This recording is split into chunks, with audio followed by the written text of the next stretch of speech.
దేవుని బిడ్డలారా, మొదటి దినవృత్తాంతాల గ్రంథం 17వ అధ్యాయము 27వ వచనాన్ని చదువుకుని, నీ దాసుని సంతతి నిత్యము నీ సన్నిధిని ఉండునట్లుగా దానిని ఆశీర్వదింపను అనుగ్రహించి ఉన్నావు.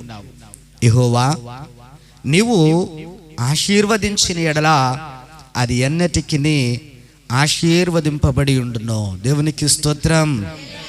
ప్రియులారా, చదవబడినటువంటి వాక్య భాగంలో భక్తుడు దేవుని ఆశీర్వాదం కొరకు ఎదురు చూస్తా ఉన్నాడు. భక్తుడు దేవుని ఆశీర్వాదం కొరకు ఎదురు చూస్తా ఉన్నాడు. నేను అందరినీ మేము ఒక ప్రశ్న అడుగుతా ఉన్నాను. ఈ సంవత్సరం అంతా దేవుని ఆశీర్వాదం నాకు, నా కుటుంబానికి, నా ఇంటి వారికి ఉండాలి అని ఎంతమంది అనుకుంటున్నారు? నాకు, నా ఇంటి వారికి నా దేవుని ఆశీర్వాదం ఉంటే చాలు అని నిజంగా హార్ట్ఫుల్గా చెప్పండి. ఎంతమంది అనుకుంటున్నారు? జస్ట్ మీ కుడిచే చూపిస్తే చాలు, దేవుడు మీకు అది ఇచ్చి పంపించును గాక. ప్రియులారా, బాగా గమనించాలి.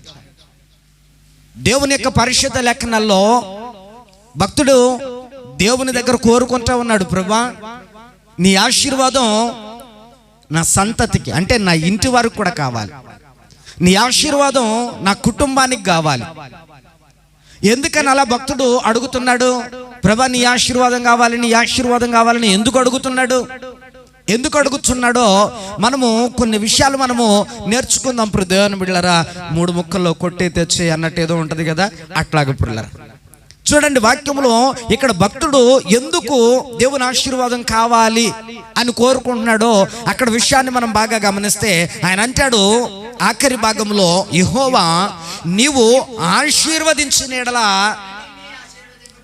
అది ఆశీర్వాదంగా మారిపోద్ది. అన్నటికైనా సరే జీవితకాలం అంతా కూడా నీవిచ్చిన ఆశీర్వాదం ఇంకా విడిచిపోదు.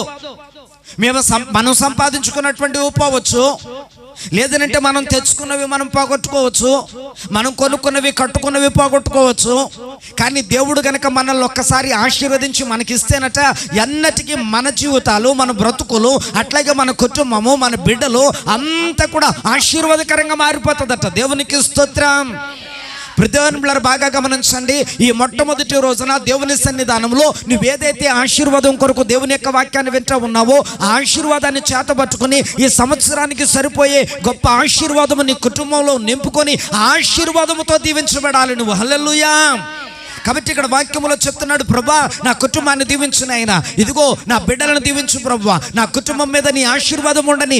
ఎందుకు అని అంటే నేను చూస్తా ఉన్నాను, నీ కుటుంబం ఏ కుటుంబాన్ని అయితే నువ్వు ఆశీర్వదిస్తావో, ఏ వ్యక్తినైతే నువ్వు ఆశీర్వదిస్తావో, ఏ వ్యక్తినైతే నీవు ఆశీర్వాదకరంగా ఉండాలని నువ్వు అంటావో ఆ కుటుంబం ఎప్పటికీ ఆశీర్వాదకరంగానే ఉంటుంది నాయన, ఎప్పటికీ ఆశీర్వాదకరంగానే ఉంటుంది.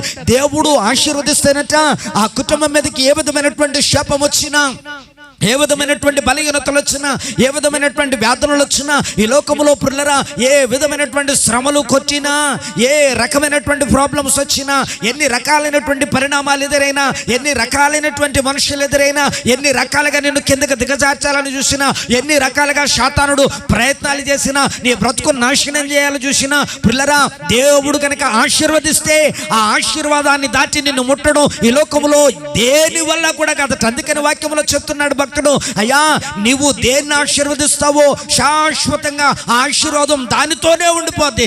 అలాంటి ఆశీర్వాదం నా కుటుంబానికి కావాలని నేను కోరుకుంటున్నాను ఈ మధ్యాహ్నం వేళ. దేవునికి స్తోత్రం. ప్రభువా, ఈ క్రొత్త సంవత్సరంలో నీవు నా కుటుంబాన్ని దీవిస్తే అది శాశ్వతమైన ఆశీర్వాదంగా నా కుటుంబం స్థిరపరచబడుతుంది. నాకు ఆశీర్వాదం కావాలని అడుగుతున్నాడు. దేవునికి స్తోత్రం. చూడండి, బైబిల్ గ్రంథంలో మనము క్లుప్తంగా కొన్ని విషయాలు మనము చదువుకుంటూ ముందుకు వెళదాం. బైబిల్ గ్రంథంలో భక్తుడు అంటాడు, చూడండి, 2వ సమూయేలు గ్రంథము 7వ అధ్యాయము 2వ సమూయేలు గ్రంథము 7వ అధ్యాయము 29వ వచనములో భక్తుడు ఈ రీతిగా ప్రార్థన చేస్తా ఉన్నాడు. ఏమని? చూడండి, దయచేసి నీ దాసుడనైనా నా కుటుంబము నిత్యము నీ సన్నిధిని ఉండునట్లుగా ప్రభువా దాన్ని ఆశీర్వదించు, నా కుటుంబాన్ని అలాగా ఆశీర్వదించు, నిత్యము నీ సన్నిధానంలో ఉండాలి. అంటే కుటుంబం అంతా ఎక్కడుండాలని కోరుకుంటున్నాడు భక్తుడు? అమ్మా, ఏ ఆశీర్వాదం ఉండాలని కోరుకున్నాడు భక్తుడు? దేవుని ఆశీర్వాదముతో దేవుని యొక్క సన్నిధానంలో ఉండే ఆశీర్వాదం కావాలని కోరుకుంటున్నాడు. బాగా గమనించాలి. మీరు బాగా గమనిస్తూ వింటే మీకు వాక్యం అర్థమవుతుంది. ఇక్కడ భక్తుడు ఏ ఆశీర్వాదం కోరుతున్నాడంటే, అసలు నీ మందిరములో ఉండడమే ఆశీర్వాదం. దేవునికి స్తోత్రం. అసలు నీ మందిరములో ఉండడమే ఆశీర్వాదం. మరి లోకములో ఉంటే ఆశీర్వాదం కాదు. లోకములో ఏముంది? బైబిల్ గ్రంథంలో దేవుడు ఎప్పుడో ఆది కాండములో చెప్పాడు, లోకమంతా చెడిపోయింది, లోకమంతా పాపముతో నిండిపోయింది, లోకమంతా దుష్టుని వశములో ఉంది అన్నాడు. ఇప్పుడు లోకమంతా ఎవరి వశంలో అని చెప్పండి? దుష్టుని వశములో ఉంది. కాబట్టి భక్తుడు ఏమంటాడంటే, ప్రభా, నేను నీలో ఉన్నట్టుగా నా కుటుంబం కూడా నీలో ఉండాలి. నేను నీ మందిరములో ఉన్నట్టుగా నా కుటుంబం కూడా నీ మందిరములో ఉండాలి. ఒకవేళ లేని ఎడల, ఇదిగో లోకములో గనక నా కుటుంబం ఉన్నట్లయితే, నా కుటుంబము లోకములో ఉండేటువంటి భయంకరమైనటువంటి పరిస్థితుల మధ్య నా కుటుంబం అయ్యా నలిగిపోతుందేమో, పాడు ఆలోచనల మధ్య పాడైపోద్దేమో అయ్యా, నాశనకరమైనటువంటి మనుషుల మధ్య నాశనమైపోతుందేమో అయ్యా, ఇదిగో నిందలు వేసే మనుషుల మధ్య నిందల పాలైపోతూ ఉందేమో, శ్రమలు పెట్టే మనుషుల మధ్య శ్రమలు పాలైపోతూ ఉందేమో, అక్కడికి ఇదిగో నాయన నీకు దూరం అయిపోతూ ఉందేమో. అందుకని నా కుటుంబము నీ మందిరములో ఉండడమే ఆశీర్వాదం. కాబట్టి ఇక్కడ భక్తుడు అడుగుతున్నాడు, ప్రభా, నిత్యము నా కుటుంబము నీ మందిరములో ఉండడమే ఆశీర్వాదం. అసలు నీ మందిరములో ఉండేటట్టే ఆశీర్వదించి అన్నాడు. దేవునికి స్తోత్రం. హల్లెలూయా. బాగా గమనించండి ప్రియులారా, ఎందుకు దేవుని మందిరంలో ఉండాలని కోరుకుంటున్నాడంటే, దేవుని దగ్గరికి వచ్చి వెళుతూ ఉంటే, అమ్మ మీకు అర్థమవుతుందా? దేవుని దగ్గరికి వచ్చి వెళుతూ ఉంటే దేవునికి మనకి మధ్య బంధం బలంగా ఏర్పడుతుందండి. అంతేనండి. వచ్చిపోతా ఉంటేనే బంధువులు అంటారు కదా, అంటారా లేదా? వచ్చిపోతా ఉంటేనే బంధువులు. ఎప్పుడో పున్నానికోసారి, అమాసుకోసారి ముఖాన్ని చూపెట్టి ఏదో మెరుపు తెగల వచ్చి వెళ్ళిపోతూ ఉంటుంటే, ఎప్పుడో సంవత్సరానికి ఒకసారి 2 సార్లు ఫోన్ చేస్తూ ఉంటే ఎవడ గుర్తుంటా నువ్వు అంటారా లేదా? చెప్పండి, ఏదోటి సంతోషంగా మాట్లాడండి వేళ అంటారా? అంటారు ప్రియులారా. మరి ఇక్కడ చూడండి, నిత్యము నీ మందిరములో ఉండాలి, దేవుని దగ్గరికి వచ్చి వెళ్ళే కుటుంబంగా ఉండాలి, దేవుని సన్నిధానానికి వచ్చే కుటుంబంగా ఉండాలి. కాబట్టి ఇక్కడ భక్తుడు కోరుకుంటా ఉన్నాడు, ప్రభా, నీ సన్నిధానంలో నిత్యము ఉండే ఆశీర్వాదం కావాలి నా కుటుంబానికి, నీ మందిరములో ఉండే ఆశీర్వాదం కావాలి నా కుటుంబానికి. ఎందుకో తెలుసా ప్రియులారా? దేవుని యొక్క మందిరములో తన కుటుంబం ఉంటే, తన బిడ్డలు దేవుని యందు భయభక్తులు కలిగి ఉంటే, ఏ విధమైనటువంటి పాపము వారిలోనికి ప్రవేశించదో, ఏ విధమైనటువంటి పాడు ఆలోచన వారిలోనికి ప్రవేశించదు, ఏ విధమైనటువంటి పాడు బుద్ధి వారిలోనికి ప్రవేశించదు. కాబట్టి ప్రియులారా, ఆ కుటుంబము ఈ లోక సంబంధమైనటువంటి వాటితో దిగసారిపోదు. అందుకని వాక్యంలో ప్రభు చెప్తున్నాడు, ఈ రోజున అన్ని కుటుంబాల్లోనూ దిగసారుడు పరిస్థితులు ఎక్కువైపోతా ఉన్నాయి. కారణం ఏంటి అంటే, దేవుని సన్నిధి ఆశీర్వాదం కుటుంబాలకి లేకపోవడమే దానికి కారణం ప్రియులారా. దేవుని కుటుంబంలో దేవుని యొక్క వాక్యం, దేవుని యొక్క ఆశీర్వాదం, దేవుని యొక్క బలం, లేదా దేవుని యొక్క ఏదైతే ఆ కాపుదల ఉందో, దేవుని యందు భయభక్తులు ఏదైతే ఉందో, ఆ కుటుంబంలో లేకపోవడం వలన ప్రియులారా, ఇదిగో ఈ కుటుంబాలు చాలా దిగసారిపోతా ఉన్నాయి. వాక్యములు అందుకనే చెప్తున్నాడు, అయ్యా, ఇదిగో ఈ కుటుంబంలో నా కుటుంబము ఈ కుటుంబాల్లో ఉండకూడదు. భక్తుడైనటువంటి యెహోషువ తీర్మానించుకుంటాడు.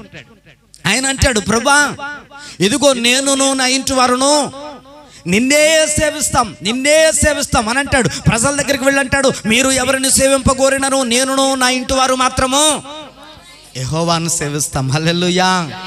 నా దేవుణ్ణి సేవించుకుంటాం, ఆయనకే భయపడతాం, ఆయనకే లోబెడతాం. ఎందుకు అనంటే, ఆయన భూమి ఆకాశములను సృజించిన వాడు. మేము ఎక్కడున్న భూమి మీద ఆయన మమ్మల్ని కూడా ఆశీర్వదించగలడు.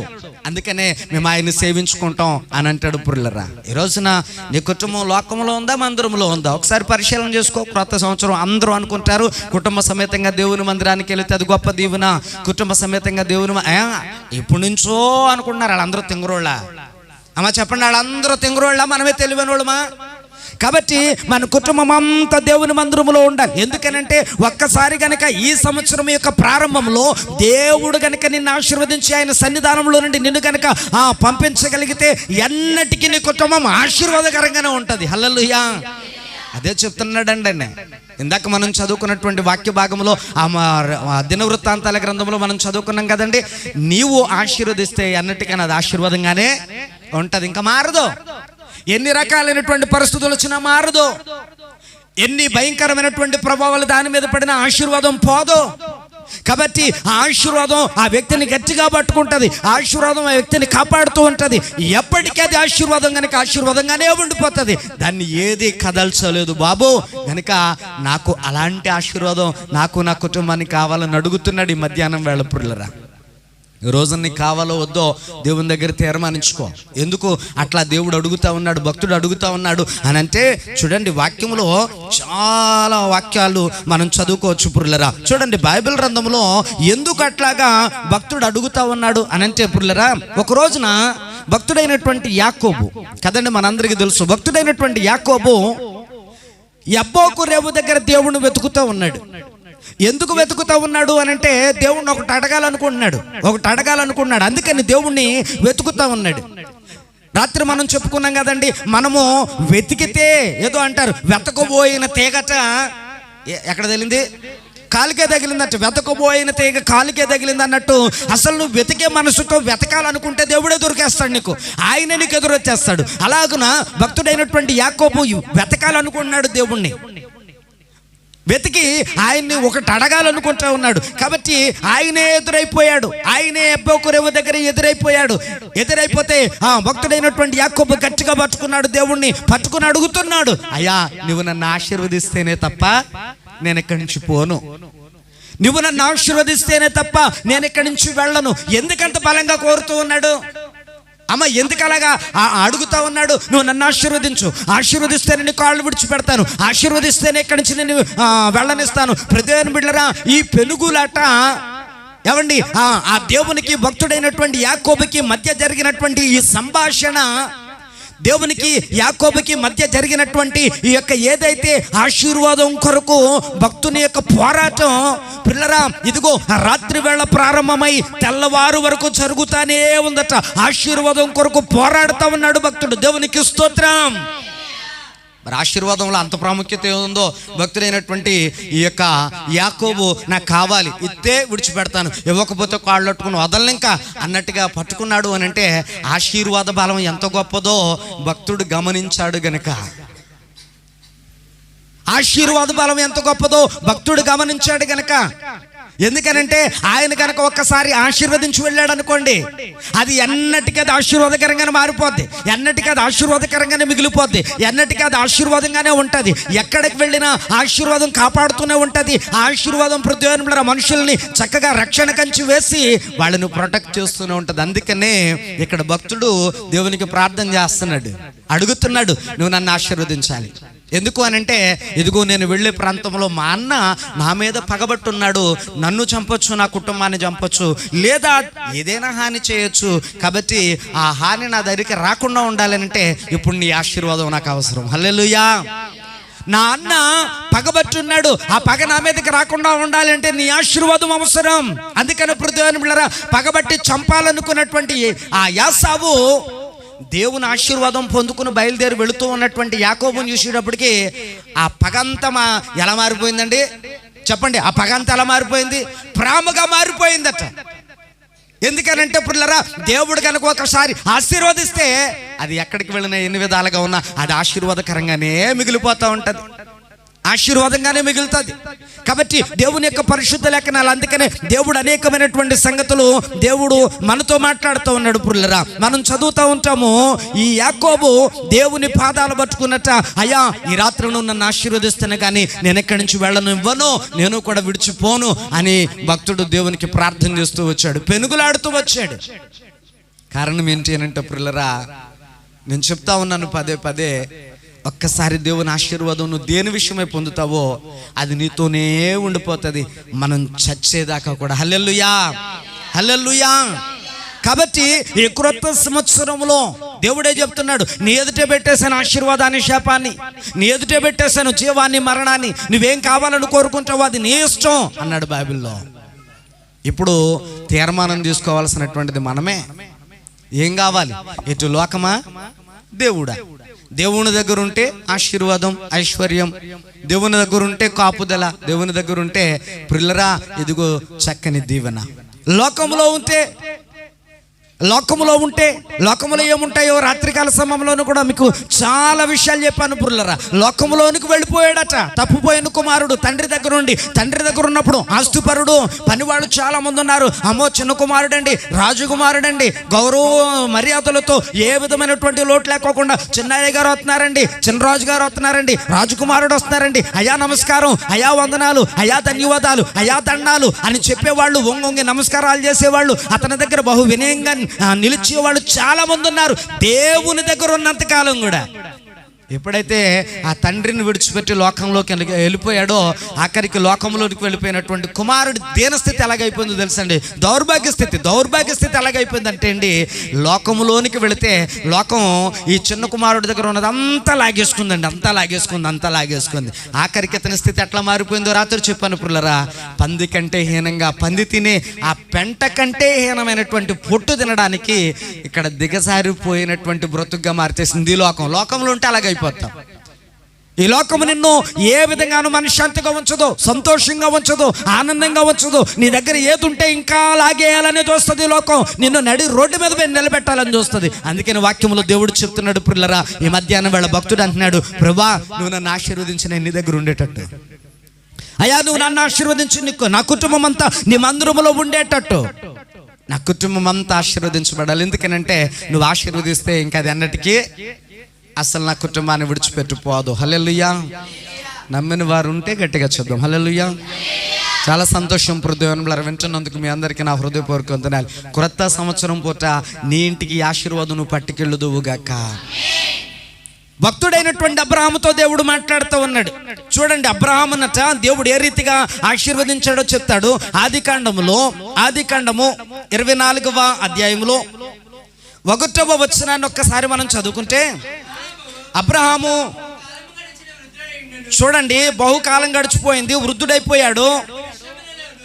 చూడండి అబ్రహాము యొక్క పరిస్థితి ఎట్లా ఉందంటే, అన్ని విషయములలోనూ యెహోవా అబ్రహామును ఆశీర్వదించెను. దేవునికి స్తోత్రం హల్లెలూయా.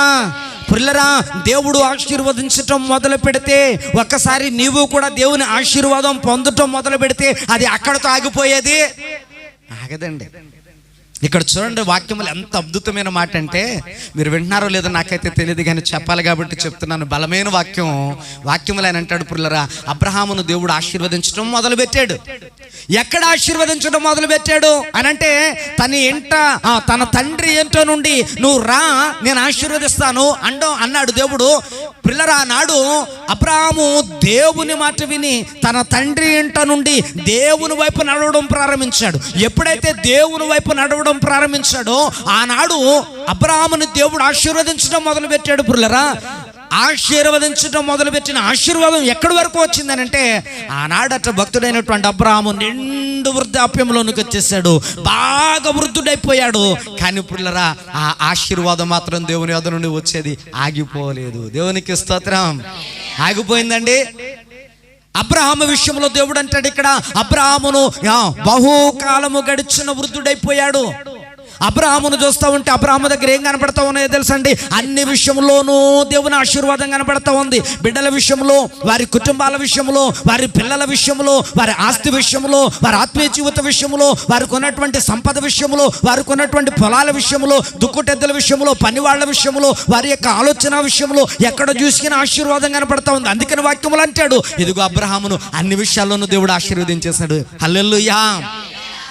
దేవుడు నువ్వు ఆశీర్వదింపబడదు గాక పలానా విషయంలో, పొలంలో దీవించబడదు అన్నావు అనుకోండి, ఇంకా నీ పొలం దీవించబడుతూనే ఉంటుంది, ఆ పొలం నీ ఇంటికి వస్తూనే ఉంటుంది. పుర్లారా, నీ బిడ్డలు దీవించబడదురు గాక అన్నారు అనుకోండి, నీ బిడ్డల దీవున పుర్లారా నువ్వు జీవించినంత కాలము కూడా, నీ పిల్లలను చూసినంత కాలము కూడా ఆశీర్వాదం నీ బిడ్డల ద్వారా వస్తూనే ఉంటుంది. నీ బిడ్డలు నీకును నీ ఇంటి వారికే కాదు సమాజానికి కూడా ఆశీర్వాదకరంగా మారిపోతారు. పుర్లారా, అసలు నీ కుటుంబం దీవించబడును గాక అన్నాడు అనుకోండి దేవుడు, పుర్లారా అసలు నీకు లోటే లేదు. అందుకనే వాక్యములు దేవుడు చెప్తున్నాడు పుర్లరా, అన్ని విషయాల్లోనూ అబ్రహామును దేవుడు ఏం చేశాడటండి? అమ్మ గట్టిగా చెప్పండి, అన్ని విషయాల్లోనూ దేవుడు ఏం చేశాడట? అన్ని విషయాల్లో దేవుడు ఆశీర్వదించడం మొదలు పెడితే ఒక చోట ఆపేయండి. ఇంక లేవు నా దగ్గర, ఇంకా నా దగ్గర ఏమి లేవు అంటాడా దేవుడు? అలా అంటే పిల్లరా, ఆయన మనలంటోడు అవుతాడు కానీ దేవుడు ఎందుకు అవుతాడండి? కాబట్టి ఇక్కడ వాక్యములు, అందుకనే భక్తుడు అంటాడు, ప్రభా నీ సన్నిధానంలో నా కుటుంబం ఉండేటట్టు ఆశీర్వదించు. నువ్వు ఒక్కసారి ఆశీర్వదిస్తే నువ్వు దేన్ని ఆశీర్వదించు అది అలా ఉండిపోతుంది అంతే. అది ఆశీర్వాదం పొందిన తర్వాత దినదినము వృద్ధి అవుతుంది తప్ప అక్కడ ఆగిపోదు, ఎన్ని రకాలైనటువంటి పరిస్థితులు వచ్చినా. అలాగున భక్తుడైనటువంటి ఇస్సాకును దేవుడు ఆశీర్వదించాడట.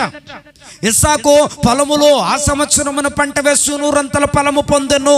కాబట్టి ప్రియులారా, ఆ ఫిలిష్తీయుల యొక్క దేశములో గెరారు ప్రాంతంలో భక్తుడైనటువంటి ఇస్సాకును చూసినటువంటి ఆ ప్రాంత ప్రజలందరికీ కూడా ఆశ్చర్యం కలుగుతా ఉంది. ఇదేంట్రా, అతనికి మేము చవిటి దెబ్బలు ఇచ్చాము, సారము లేని భూమిని ఇచ్చాము, మేమేమో సారవంతమైనటువంటి భూమిని, ఎదుగో నదులు పారేటువంటి ఆ పచ్చదనం కలిగినటువంటి భూములనేమో మేము తీసుకున్నాము. ఇక్కడ మేము కూడా అదే పంట వేసాము, అదే కోత కోసాము, ఆ విధంగానే మేము కూడా ఆ పంటకు చేయాల్సినటువంటి పరిచర్య అంతా చేసాము, వేయాల్సిన మందులు ఎరువులు వేసాము. మేమెంత కష్టపడ్డామో ఇస్సాకు అంతే కష్టపడ్డాడు. కానీ ఇస్సాకుకు 100 ఫలం ఎలా వచ్చింది? హల్లెలూయా! 100 ఫలం ఎలా వచ్చింది? ఏళ్ళకి ఎందుకు రాలేదు? ఇస్సాకు ఎందుకు వచ్చింది? వాక్యములో దేవుడు మాట్లాడుతూ ఉంటాడు బైబిల్ గ్రంథంలో. చూడండి వాక్యములో ఏమని వ్రాయబడి ఉంది అతని గురించి, ఇస్సాకు గురించి. అంటే 26వ అధ్యాయంలో 12వ వచనాన్ని చదవండి. ఆది కాండములోనే, ఇస్సాకు ఆ దేశమందున్న వాడై విత్తనము వేసి ఆ సంవత్సరము 100 ఫలము పొందెను.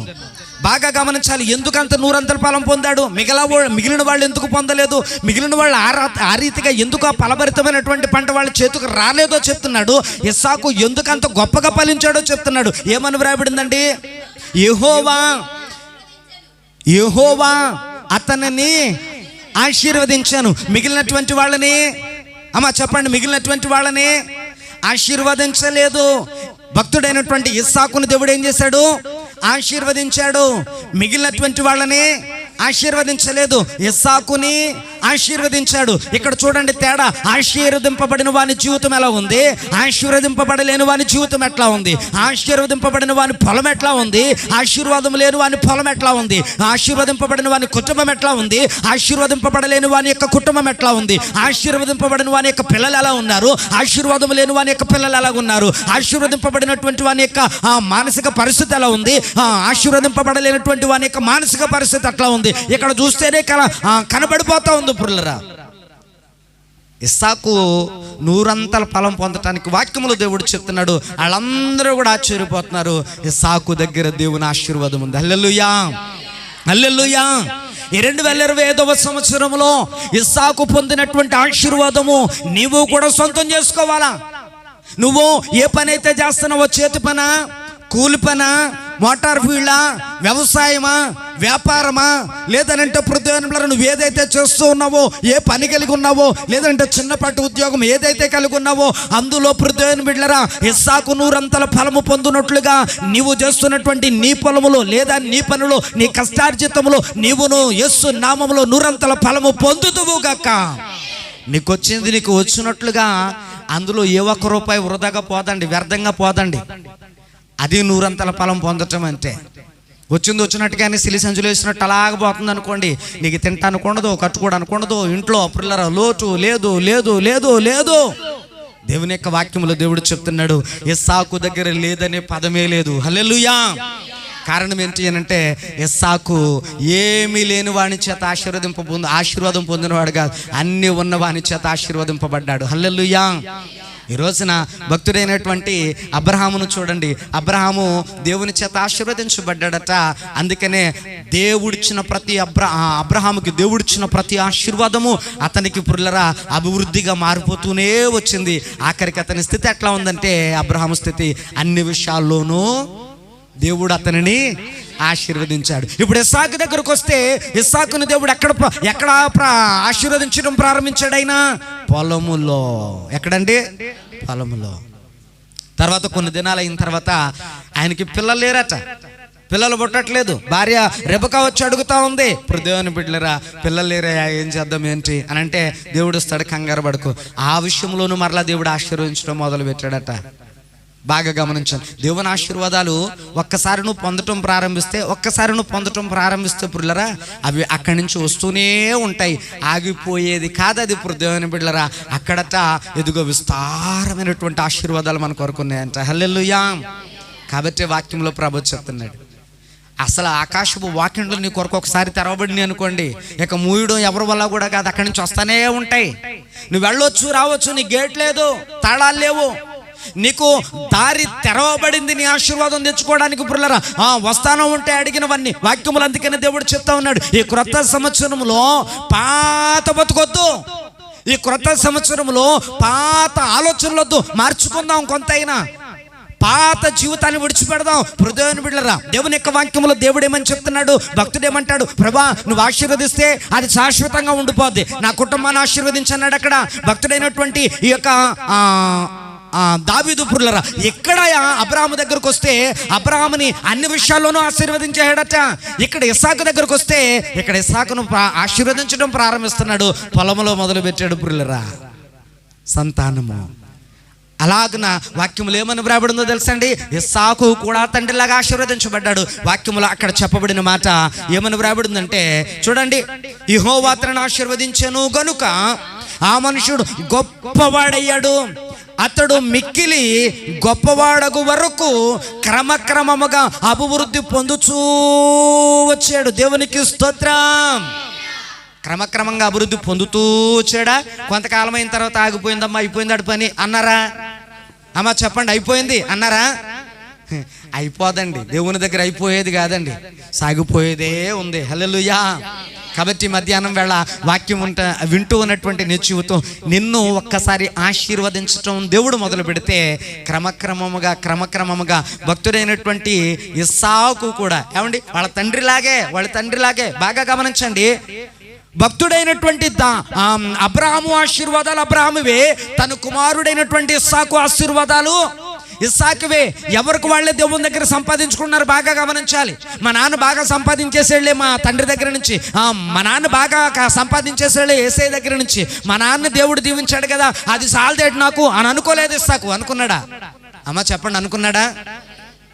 మా నాన్న ఆశీర్వాదం మా నాన్నకే, నాకు ఉండాల్సిన ఆశీర్వాదం నాకు కూడా ఉండాలి కదా. మరి అమ్మ ఉండాలా వద్దా? నేను తింటే సరిపోద్దా? నాకుంటే సరిపోద్దా?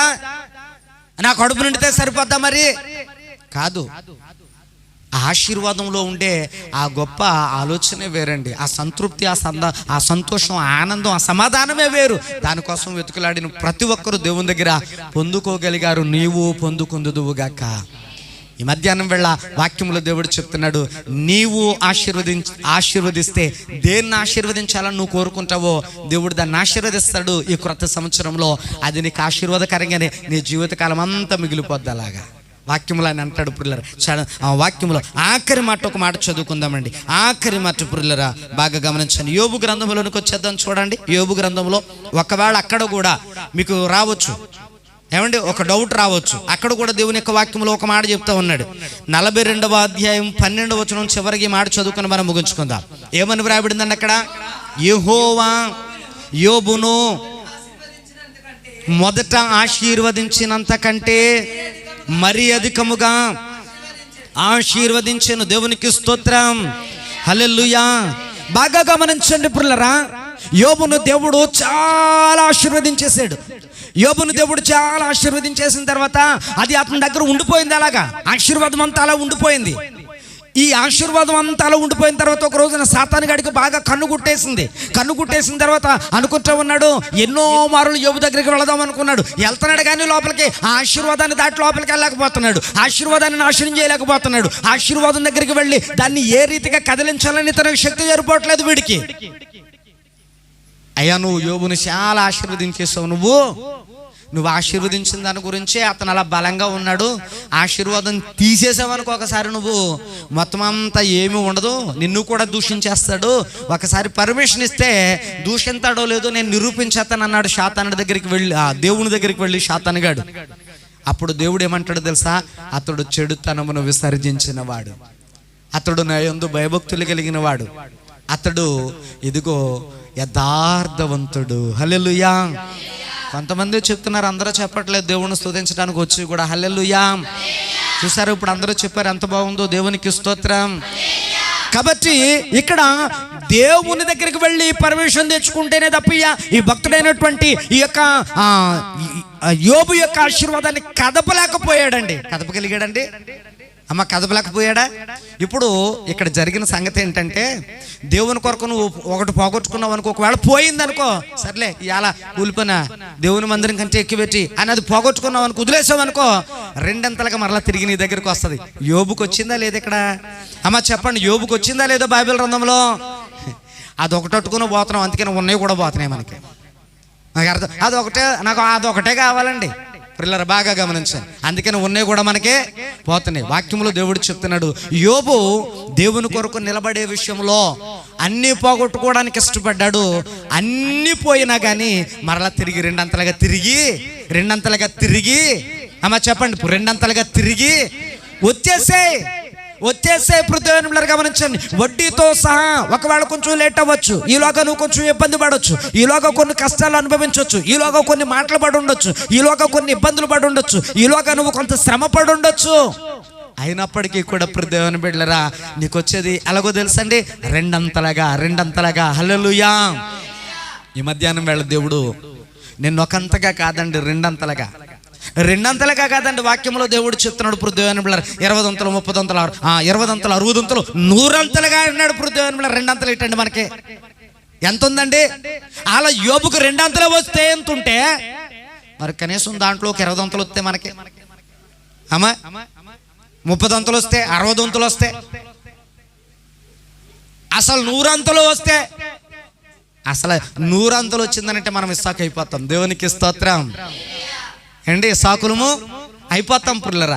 దేవుని యొక్క బైబిల్ గ్రంథంలో దేవుడు చెప్తున్నాడు, దేవుడు ఏది ఉంటే అది నీ దగ్గర నుంచి అది దాన్ని ఆశీర్వాదకరంగా మార్చాలని కోరుకో.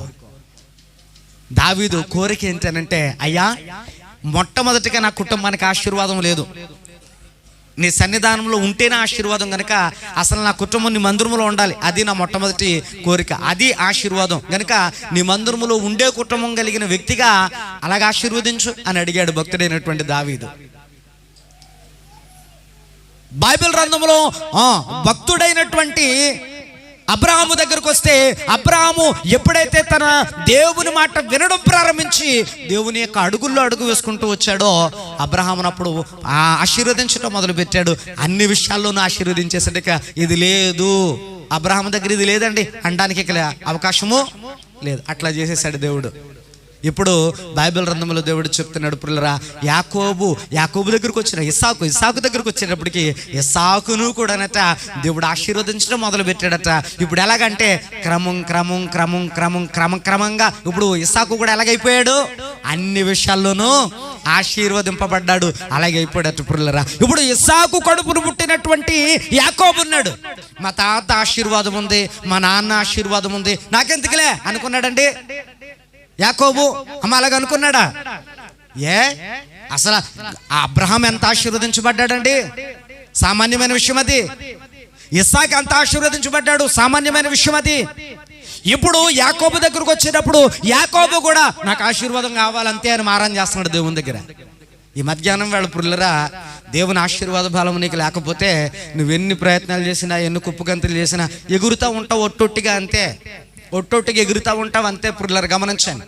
కానీ దేవుని యొక్క వాక్యములో దేవుడు చెప్తున్నాడు, ప్రభువునందు నీవు ప్రయాసపడితే అది వృధాగా పోదు. కాబట్టి మధ్యాహ్నం వేళ నీవు నీ కుటుంబము దేవుని ఆశీర్వాదం పొందే దేవుని మందిరములో నుంచి ఈ క్రొత్త సంవత్సరములో, ఈ క్రొత్త రోజున, ఈ మొదటి ఆరాధనలో, ఈ మొదటి పుల్లర కృతజ్ఞత ఆరాధనలో నువ్వు పొందుకుని వెళ్ళాలి. అందుకనే వచ్చావు ఇక్కడికి, అందుకనే వచ్చావు.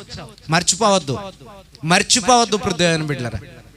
దేవుడు నిన్ను, నీ కుటుంబాన్ని అలాగే ఆశీర్వదించాలని ఆయన కూడా అనుకుంటున్నాడు. భక్తుడు కూడా కోరుకోవాలి, అలాగా కోరుకుంటే దేవుడు ఇస్తాడు. వాక్యములేనంటాడు, అడుగుడు నీకు ఇవ్వబడును. అడుగుదామా? అందరూ మోకరించి ఒక్క నిమిషం, ఎక్కడ వారం అక్కడే మోకరించగలిగిన వాళ్ళు మోకరించండి, లేని వాళ్ళు చక్కగా అలా కూర్చోండి. పృథ్వీని బిడ్డలారా, ప్రార్థన మాత్రం చేయండి. ప్రభా, 2024లో ఎన్ని ఇబ్బందులు పడ్డానయ్యా, ఎన్ని కష్టాలు పడ్డానైనా, ఎన్ని సమస్యలతో నలిగిపోయాను బాబు, ఎన్ని శ్రమల వల్ల నలిగిపోయాను అయినా.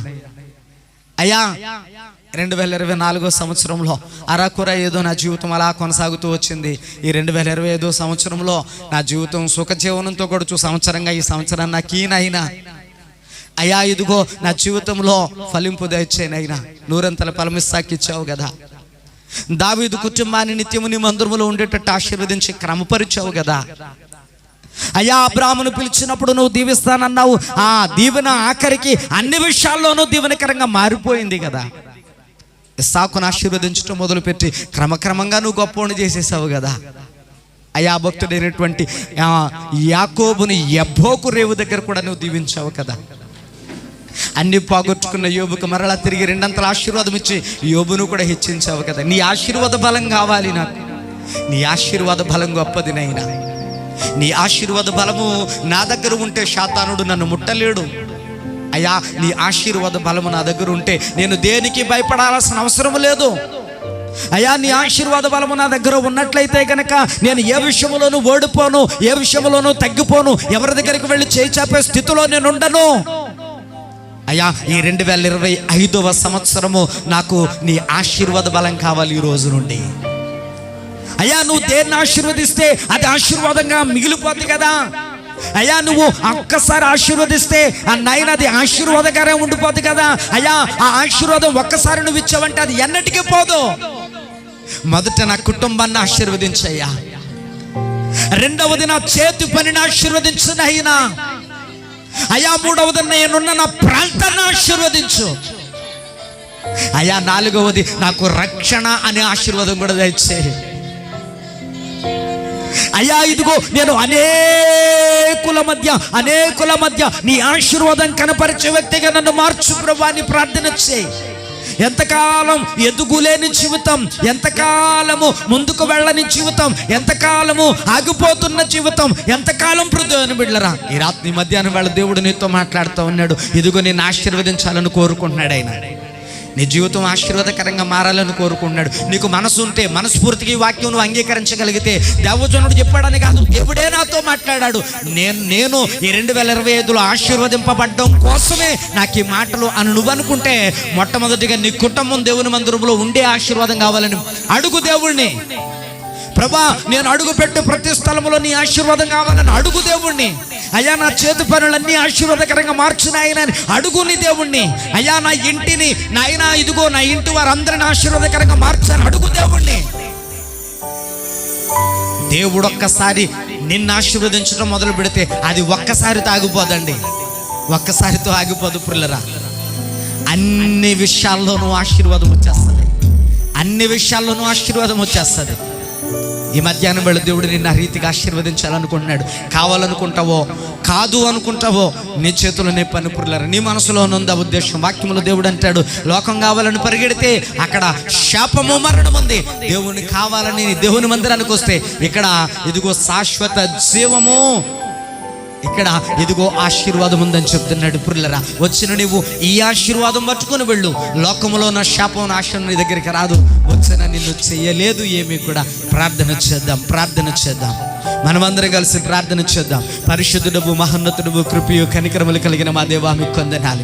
అయ్యా ఈ రాత్రి వేళ మీరు మాకు తోడుగా ఉన్నారు. ఉదయం ముందు కూడా నీ మందిరానికి రావడానికి కృప చూపెట్టారు. అయ్యా ఈ క్రొత్త సంవత్సరపు కృతజ్ఞత ఆరాధనలు ఈ రీతిగా పాలు పొందే భాగ్యాన్ని ఇచ్చారు. అయ్యా మీరు మా ఎడల చూపెట్టిన మిక్కిలి కృపకై వందనాలు. అయ్యా మీరు ఇచ్చిన ఆయుష్ను బట్టి వందనాలు, మీరు ఇచ్చిన ఆరోగ్యమును బట్టి మీకు వందనాలు. అయ్యా మీరు మా ఎడల చూపిన కృపను బట్టి వందనాలు. నువ్వు జ్ఞాపకం చేసుకోకపోతే మాకు ఆయుష్ లేదయ్యా. నువ్వు జ్ఞాపకం చేసుకుని మమ్మల్ని నడిపించకపోతే 2025వ సంవత్సరం మా జీవితానికి లేదు నాయనా. మాకు ఉంది ఏనంటే మా మీద కృప ఉందని అర్థం. అయ్యా నువ్వు మమ్మల్ని ఈ రీతిగా నడిపించవని అర్థం, ఇంకా మమ్మల్ని ప్రేమిస్తున్నావని అర్థం. ఈ 2025వ సంవత్సరంలో అయ్యా ఇదిగో మేము ఈ రీతిగానే ఉండిపోకూడదు, ఆశీర్వాదాన్ని సొంతం చేసుకోవాలి. మేము మా బిడ్డలు ఆశీర్వదింపబడుతూ ఉండాలి. మా పిల్లలు చదువుల్లో, బుద్ధి జ్ఞానముల్లో, అయ్యా ఇదిగో పెద్దల పట్ల వినయ విధేయతల్లో సమాజానికి మేలైన వారిగా వారు ఆశీర్వదించబడాలి.